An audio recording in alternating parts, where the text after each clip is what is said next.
Give yourselves a hand. I'm honored to be here with Larry for this session called, what is it, Canada's Next Big Print? Yeah, the art of Twitter war. Is that what that is? I'm kidding. Yeah, Canada's Next Big Print. That would be a fun session. The art. Larry, I read your book twice in preparation for Thank this. you. Yeah, it's a long read. Yeah, it's not bad. The first time was a long read. Second time went by pretty quick. So I think I'm guessing everybody here knows who Larry is, but why don't you introduce yourself? I've been a sound money advocate for most of my career. Prior to Bitcoin's existence, that meant gold and silver. So I'm a gold and silver bug, still believe in them, hold them, and I'm very bullish about the future for both of those metals. I've transitioned over time into Bitcoin, kind of starting 2013-ish. Got more and more convinced that Bitcoin is going to demonetize gold over a longer time frame. And so now I'm a passionate Bitcoin advocate, but I haven't given up on gold and silver. Gold and silver particularly gold, plays a nice role of being a sound money that's not as volatile as Bitcoin. And for some people, that's what they want, and they don't want volatility. So I wrote a book called The Big Print, which most of you probably heard of. And I'm just an advocate for sound money. Thank you. Just a quick introduction to myself, since nobody knows who I am. My name is Brian Hirschfield. I was an actuary for about 30 years, worked in pensions, insurance space. Spoke yesterday morning, the author of a book called Bitcoin for Institutions. You'll all hear of it at some point, and now we're here. So let's get this thing going. I do have questions. You should. There are a lot of questions that are unanswered. Yeah. And so the first one may be a little rhetorical, since I think everybody knows your voice and your work. But so the first question is, can the big print, is there any way to avoid this?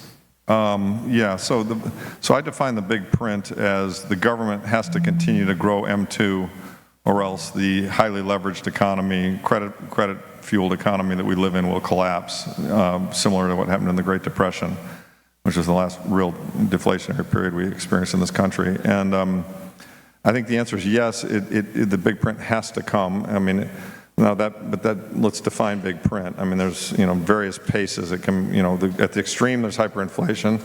Then there's maybe just very high inflation for a bunch of years, and then there are a lot of gradations in between those two extremes, right? So, but if, with absolute mathematical certainty, if we do not grow credit, you can't pay back the credit that currently exists. I mean, that's a tautology. It's a math problem, not even a statement of opinion. So we've got to grow credit, and we've seen this. I mean, Treasury Secretary Bessent said, once they failed at Doge, which they did, I mean, they cut some things back, but not nearly what they'd hoped to. Once they failed at that, Bessent pivoted and said, we are going to grow our way out of this debt mess. And okay, I understand that's a strategy. How do you do that? You do that by inflation, but in an inflationary way. And that's what they did. There was another time we were in this much debt, right? Post-World War II, we had 130% debt to GDP, and they had massive inflation. They did yield curve control. They held rates down. There were some months in 1948 and 1950 when inflation was running at a 20% annualized rate. I think that's in our future. I think we're going to have a lot of inflation in order to try and avoid a collapse of the system. Yeah, it's so funny because sometimes, yes, it's a math problem and there's no getting around it, but the powers that be sometimes defy the math. Well, they do. I mean, they kick the can. They tried to kick the can in the 60s with the London gold pool, blew up in 71. I mean, getting the timing right is really hard, and I've been wrong a lot. I mean, I thought 2008 was the end of the game, and they kicked the can to 2020, and here we are. I thought maybe after 2020 we'd be right back in it, but he's held it together and they actually shrunk the balance sheet a little bit, and they keep it going. So one way they do this though is they continually change the rules, right? And they make up new programs. Silicon Valley Bank, I mean, under Dodd-Frank it should have been bankrupt, but it wasn't because we broke the rules. And so they will continue to break the rules to keep their system going because they have they want to preserve themselves, right? So, we don't know what the new rules will be. Will they have a a commercial real estate, fund where they buy commercial real estate in order to prevent regional banks like Zions from going down, which we're now discovering that was done by commercial real estate. I mean, so yes, they will keep breaking the rules, but remember, the important takeaway here is that all roads lead to Rome, and Rome is inflation. So whatever way they break the rules, it's an inflationary break of some nature. Yeah, I get it.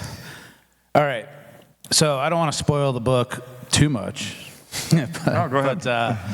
But you have three main ways this train goes. So the first one is hyperinflation. That seems to be the one we always talk about. I think it's the one we witness. That's the extreme case, and that's not my base case today, at least not in the next couple of years. So, yeah, and the other two are just depression. Right. And debt jubilee. Right. So the first question around this is, how many big prints do we have in us?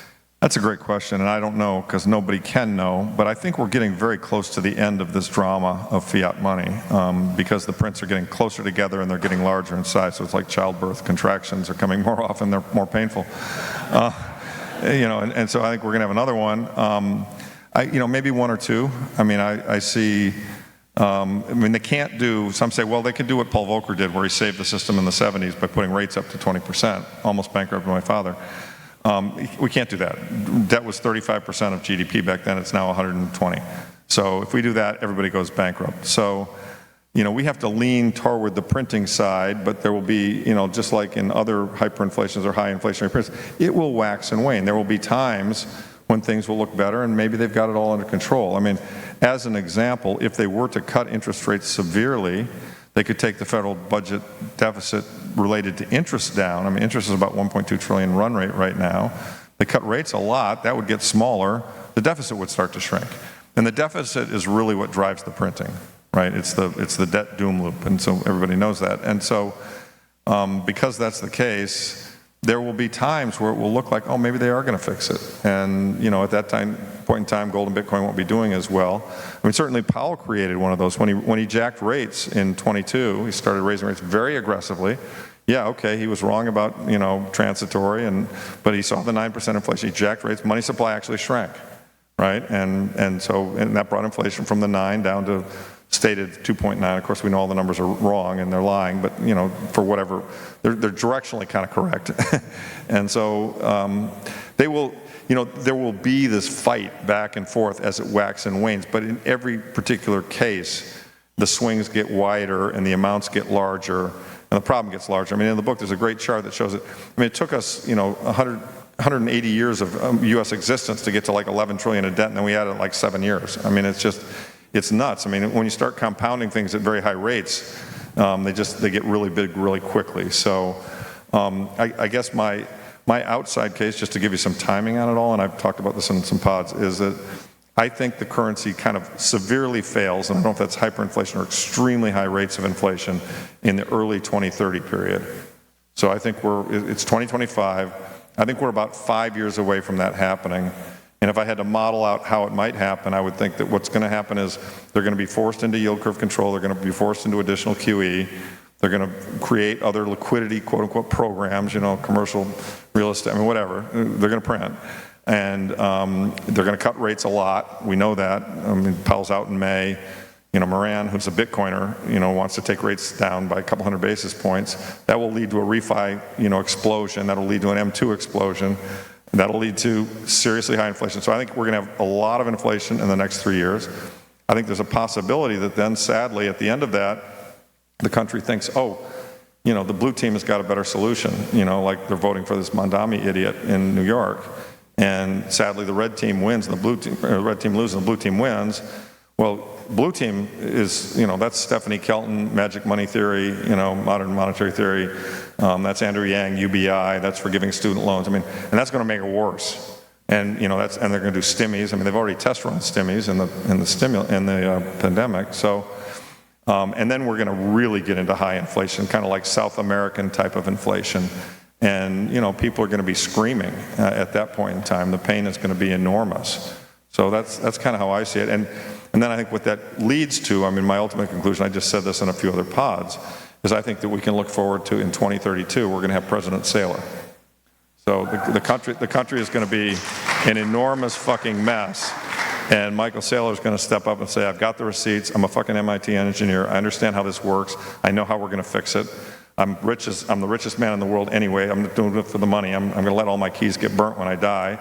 And I'm going to come in here and I'm going to be Thomas Jefferson. We're going to have a constitutional convention. We're going to completely fix America and reset it. The fourth turning will be over. And he'll then probably go, if he's smart, he'll go to foreign countries. He'll aim for nuclear disarmament. We'll aim for taking all military stuff and just eliminating it. We'll build nuclear reactors all over the country to bring down the cost of energy. And our kids and grandkids are going to live in a really great world. But 2032 is still 7 years from now, and between here and there, not going to be great, right? So your base case is a lot of pain for next 7 years. Yeah, sadly, I think that's right. I mean, now let me just say, there is a way they could circumvent all this, and I could be wrong. I'm probably wrong about all of that, okay? But that's my dream, okay? I think the more realistic thing that might happen. We know Trump and Bissett kind of understand how broken this is, and they kind of understand what sound money is.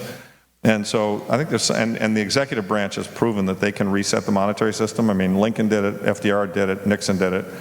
So, and he said to Judy Shelton, he told her, he said, in the summer, I mean, basically we should do your bit bonds. It would be a good idea, your gold bonds. It would be a good idea to do that in July of 2026 on the 250th anniversary of the country. I'm like, oh, that's interesting. So, maybe once they realize they're going to lose, they'll say, let's go to a gold standard or let's go to a Bitcoin standard, and they'll reset.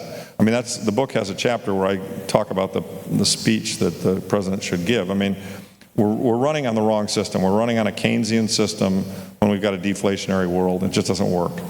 And so, nobody wants to hear about the pain we're going to have to take, but we're going to have to take pain. And, a great leader would step up and say, here's how we solve this. It's a one-time devaluation. All the people who hold the debt are going to get really screwed. But we're going to reset to a sound money standard, and inflation will stop. And then on a go-forward basis, the world will get to be really good. And in that process, by the way, people who own sound money, I mean, it's one of the things that's going to be, I think, very hard for a lot of people in this room and all of us to endure is just how well we do relative to our friends and family and neighbors. It's going to be kind of striking. And it's one of these, like, be careful what you wish for. Because, you might get, people who own Bitcoin and gold and silver are going to get really, really rich. But the society isn't going to be a pretty society. I mean, and a lot of people who don't own them, they're going to be really disadvantaged. And that's sad, right? Yeah, so this revaluation you just spoke of, my memory of the book is this is what you described as the debt jubilee. Right. And I just want to say, 320 pages, it may be the most optimistic couple of pages that I got from you in that book. So maybe, you just did a good job explaining it. Yeah, well, look, the book, I'm accused of being a doomer, okay? Look, I try to think, I like to think I'm an analyst, I like to think I'm a realist, and, I've been around this enough, I've seen how the system works, I know the patterns, and so I look at it and I just analytically say, look, folks, this is what's likely to happen. Not what will happen, but what's likely to happen based on these behaviors and patterns, and that's not great. And so the first half of the book is actually kind of depressing. Those who've read the book, part one is the problem, part two is the solution. The problem is, and that's why I wrote the book, the problem is the money's broken, right? The money is just, this is Lynn's thesis and safe, and we all know it. The money is broken, and the solution to the problem is to fix the money, to go back to a sound money standard. The issue is it's like either being an alcoholic or whatever. Going cold turkey is really, really hard. Ripping off this Band-Aid is going to hurt like you can't believe, because there are a lot of people who really like the Band-Aid, they like the system, and the people in positions of power, they love the system. The bankers are getting rich, private equity guys are getting rich, quintillionaires are getting rich. Trumps are getting rich. Everybody's getting rich, except for the half of the country that doesn't have assets, and they just see all their costs going up relentlessly, and they feel hopeless. And that's why, fentanyl deaths and suicides and all these deaths of despair are going up. It's tragic. It's absolutely tragic. It's not the country I grew up in. And so, we got to fix this stuff. And I wrote the book because I wanted to try and generate a political upswell of people who understand that this is the fundamental issue. It's not a blue thing, it's not a red thing, it's a money thing. And, we can all agree on, or we should all be able to agree that the money is the problem. And when we fix the money, we will fix the world. That's the thesis. And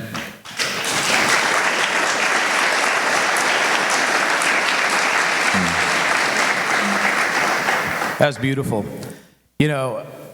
It's true that the book is delivering a dire message, at least in the first half. Yeah. And you can't help but to sit and read it and resist this kill the messenger mentality. Right. So having said that, one of the beautiful moments, in my opinion, of the book is you started writing about your dad being a pilot, teaching you how to fly. And I don't know, it made me think about my dad, things he taught me. I finally found you as human, right, as the author. But then you go into, really the analogy of the economy being the plane in the air, headed for a wreck. And the thing I guess I really wanted to ask you about that is, the economy is metaphysical. Right. Yeah. I mean, a plane wreck, maybe it's dignified. We all just go down and... No, that's not going to happen. But the metaphysical economy, how's that going to play out? Well, I mean, look, there will be winners and losers. And, think of how much people got hurt in 2008. Think of how much people got hurt in 2020.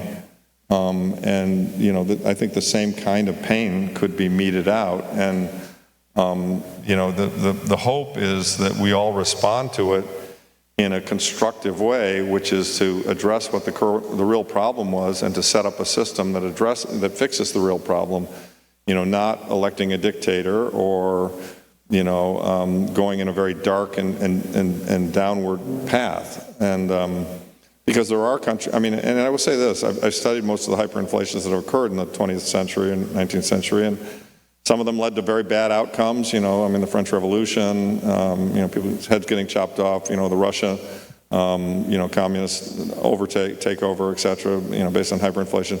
And others led to complete rebirth quickly, and so if the money is broken and you fix the money and you don't resort to violence, which a lot of people worry that this is a fourth turning. There's going to have to be violence. I'm not sure there has to be. Then, when you fix the money, things get better. There's a good case recently, Ecuador in 2000, they had hyperinflation. And they immediately went to a dollar standard, which not that the dollar is sound, but it was a whole lot sounder than their currency. And the economy repaired itself incredibly quickly. And, Argentina's been through several hyperinflations, and yet it continues to come back. And so, the point, I guess, is that, even as bad as failing currencies are, humans are inventive and thoughtful. And, unless we enter into, the most destructive force in the world today and always has been, in my opinion, war. And, we have the centralized economy, the centralized system built up from Henry Ford, setting up the assembly line. And so, more and more centralization, scale, until World War II was peak centralization. We managed to slaughter 50 million people or 40 million people in 6 years. We got really good at killing people, right? It's just totally effed up.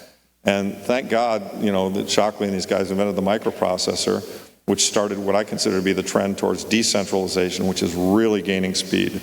And the fact that we can all have these conferences, the fact that I can talk to people on the other side of the world on Zoom, the fact that the New York Times does not tell me what to think anymore because I know it's a rag. All of these things are just incredibly positive things. So we can all discover, seek as best we can, and none of us really know at any point in time what is the truth. And so, I try to make the book as a contribution to, look, most people in the world don't understand what inflation is. They don't understand why it happens. They don't know what the Federal Reserve is. And they don't realize that, and they know they're being screwed, and they feel like they're being screwed, but they don't know why.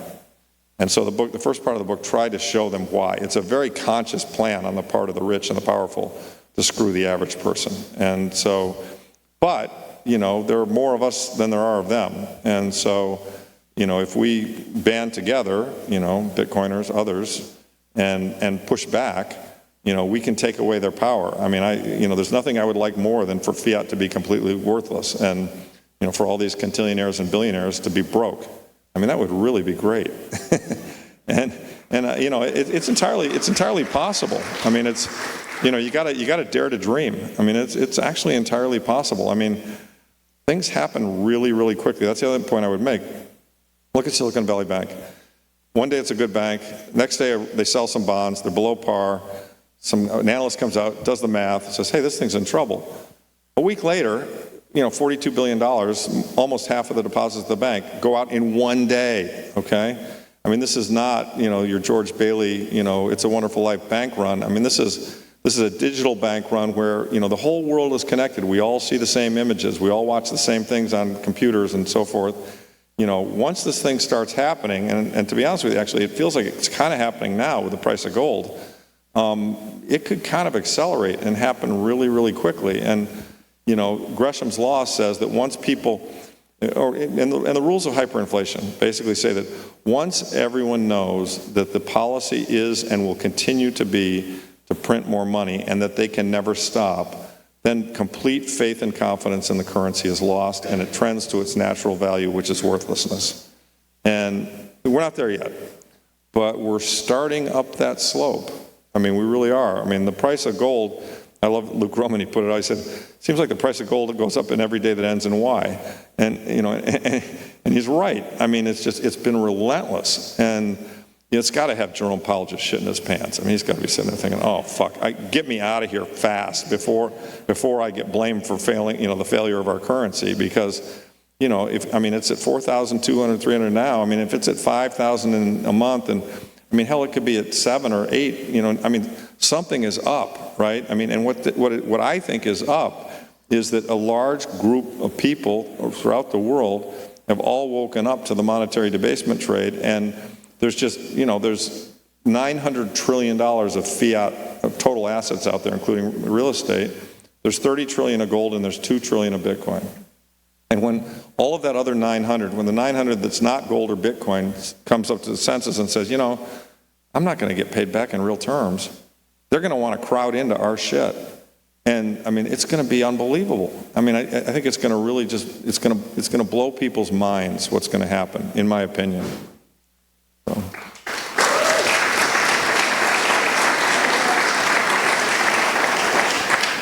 Oh, I want to sneak one last question in. Sure. Okay. Outside of the answer, buy Bitcoin, and I'll include gold and other sound money. Yeah. What is the one recommendation you would make for people to have the best possible outcome for themselves?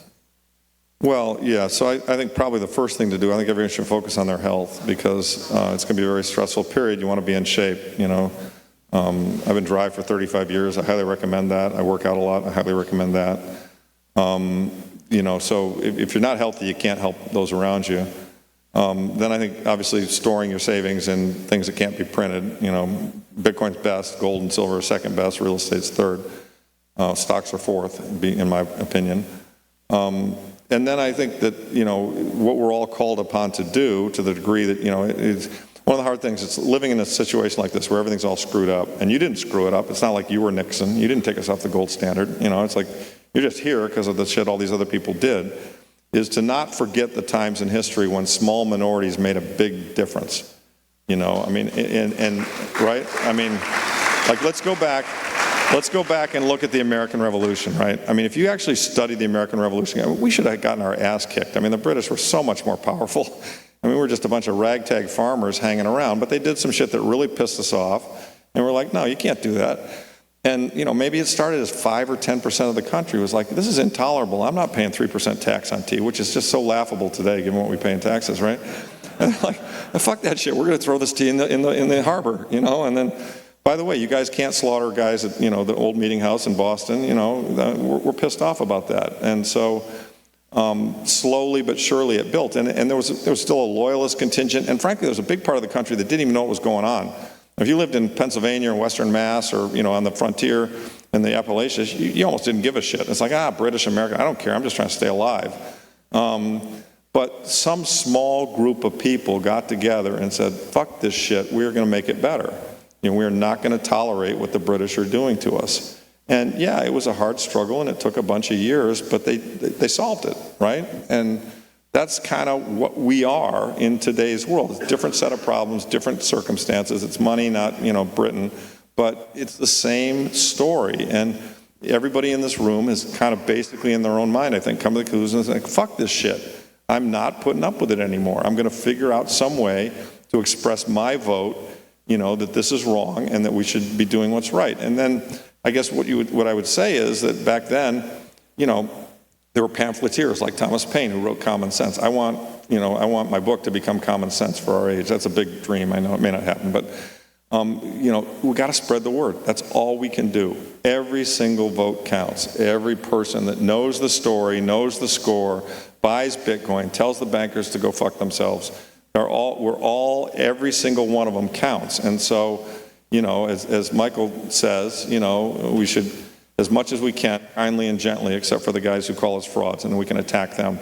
As much as we can, kindly and gently, we should try to convince people that we're right and show them that this is actually a better monetary system than the one that they're living under.